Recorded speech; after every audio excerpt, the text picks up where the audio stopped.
జగన్మోహన్ రెడ్డి గారిని ఆస్తుల వ్యవహారం విషయంలో సొంత తల్లి చెల్లి ఇద్దరూ కలిసి మోసం చేశారా ఈ చర్చ అయితే నడుస్తుంది. దీనికి కారణం ఏంటి అంటే తాజాగా ఆయన వినిపించిన వాదనలు ఏది సరస్వతి పవర్ వాటాల బదలాయింపుకు సంబంధించి తల్లి విజయమ్మ అలాగే చెల్లి షర్మిల పేరుతో ఇచ్చిన గిఫ్ట్ డీడ్ పూర్తి స్థాయిలో అమల్లోకి రాలేదు అంటూ వైఎస్ జగన్ తరపు న్యాయవాది జాతీయ కంపెనీ లా ట్రిబ్యునల్లో నివేదించారు. వాటాల సర్టిఫికెట్లు ఏవైతే ఉన్నాయో ఆ బదలాయింపు ఫారాలు ఏవైతే ఉన్నాయో అవన్నీ జగన్మోహన్ రెడ్డి దగ్గరే ఉన్నాయట.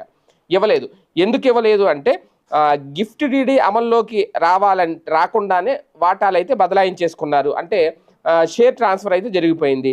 సరస్వతి పవర్ అండ్ ఇండస్ట్రీ రిజిస్టర్లో వాటాదారుల పేర్లను సవరించి తమ వాటాలను పునరుద్ధరించాలంటూ ఏపీ మాజీ ముఖ్యమంత్రి జగన్ ఆయన భార్య భారతి క్లాసిక్ రియాలిటీలు వేసిన పిటిషన్పై ఎన్సీఎల్టీ ధర్మాసనం విచారణ చేపట్టింది.